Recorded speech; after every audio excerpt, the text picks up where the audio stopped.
Hi friends, ഇന്ന് നമുക്ക് മലബാർ സ്നാക്കായിട്ടുള്ള കിളിക്കൂട് തയ്യാറാക്കുന്നത് എങ്ങനെയെന്ന് നോക്കാം.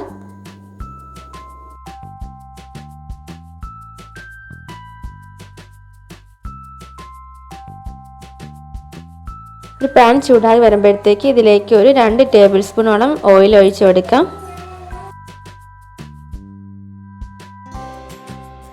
എണ്ണ ചൂടാകുന്ന സമയത്ത് ഇതിലേക്ക് 1 ടീസ്പൂൺ ഇഞ്ചി വെളുത്തുള്ളിയുടെ പേസ്റ്റും 2 പച്ചമുളക് ചെറുതായിട്ട് അരിഞ്ഞതും കൂടെ ചേർത്തിട്ട് ജസ്റ്റ് ഒന്ന് വഴറ്റി കൊടുക്കാം.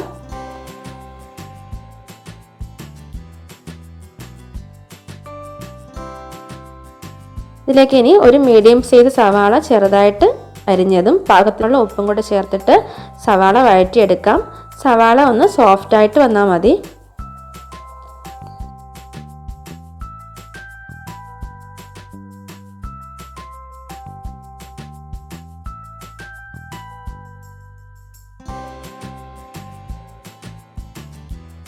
സവാള ഒന്ന് വാടി വന്നിട്ടുണ്ട്. ഇനി ഇതിലേക്ക് 1/2 ടീസ്പൂൺ മഞ്ഞൾപ്പൊടി, 1 ടീസ്പൂൺ മല്ലിപ്പൊടി, 1 ടീസ്പൂൺ മുളക് പൊടി. ഞാനിവിടെ കശ്മീരി മുളക് പൊടിയിട്ട് എടുത്തേക്കുന്നത്.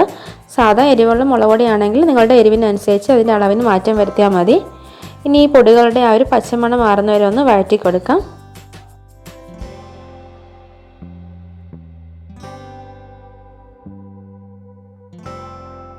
അര ടീസ്പൂൺ ഗരം മസാലയും കൂടെ ചേർത്തിട്ട് ഒന്നും കൂടി ഒന്ന് വഴറ്റിയെടുക്കാം.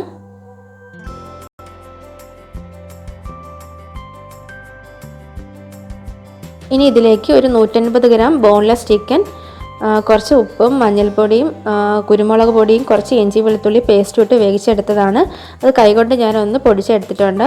നിങ്ങൾക്ക് വേണമെന്നുണ്ടെങ്കിൽ മിക്സറിൻ്റെ ജാറിലേക്ക് ഇട്ടൊന്ന് പൊടിച്ചെടുത്താൽ മതി. ഇനി ഈ മസാലയെല്ലാം ചിക്കനിലേക്ക് നന്നായിട്ട് പിടിക്കുന്നവരെ ഒന്ന് വഴറ്റിയെടുക്കാം.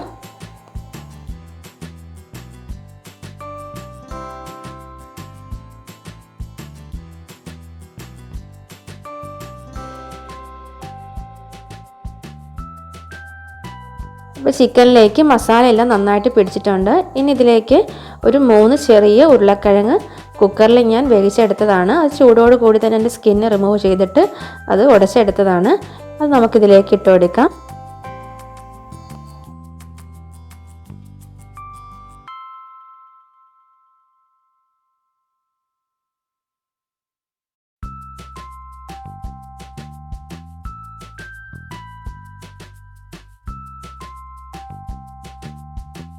ഇതിലേക്ക് 2 ടേബിൾ സ്പൂൺ മല്ലിയില അരിഞ്ഞത് ചേർത്ത് കൊടുക്കാം.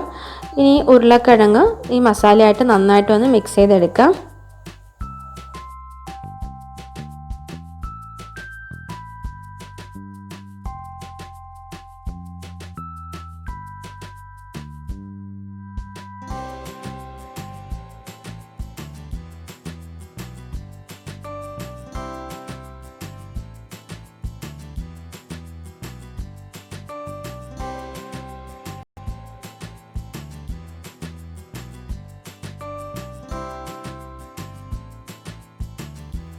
ഉരുളക്കിഴങ്ങെല്ലാം നന്നായിട്ട് മിക്സ് ആയിട്ടുണ്ട്. ഈ സമയം ഉപ്പ് കറക്റ്റാണെന്ന് കൂടി നോക്കണം കേട്ടോ. ഇനി ഇത് തണുക്കാൻ വേണ്ടി നമുക്കൊന്ന് മാറ്റി വെക്കാം.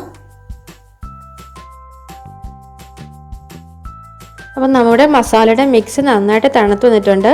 ഇനി ഇത് കൈകൊണ്ട് ഒന്നും കൂടി ഒന്ന് നന്നായിട്ടൊന്ന് മിക്സ് ചെയ്തെടുക്കാം.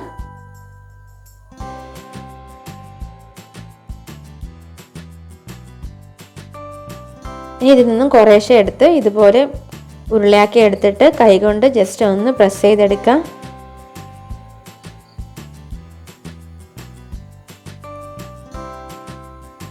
ഇതുപോലെ ജസ്റ്റ് ഒന്ന് പ്രസ് ചെയ്തെടുത്താൽ മതി. ഇനി ഇത് പ്ലേറ്റിലേക്ക് മാറ്റി വെക്കാം. ഇതുപോലെ തന്നെ ബാക്കിയിരിക്കുന്നത് നമുക്ക് ഇതുപോലെ റെഡിയാക്കി എടുക്കാം.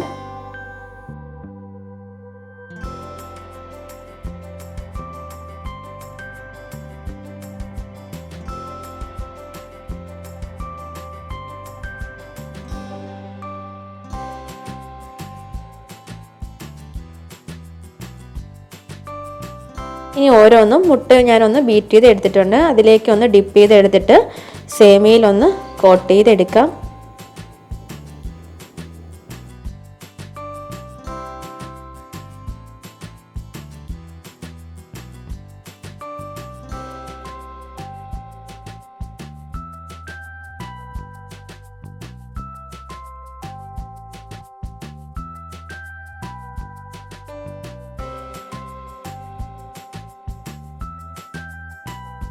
അപ്പോൾ ഇനി ചൂടായ എണ്ണയിലേക്ക് ഇട്ട് ഓരോന്നും ഫ്രൈ ചെയ്തെടുക്കാം.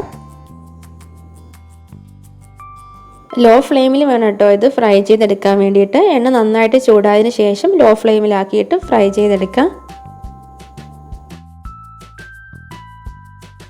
ഒരു സൈഡ് ബ്രൗൺ കളർ ആകുമ്പോഴത്തേക്ക് നമുക്കിത് മറിച്ചിട്ട് എടുക്കാം.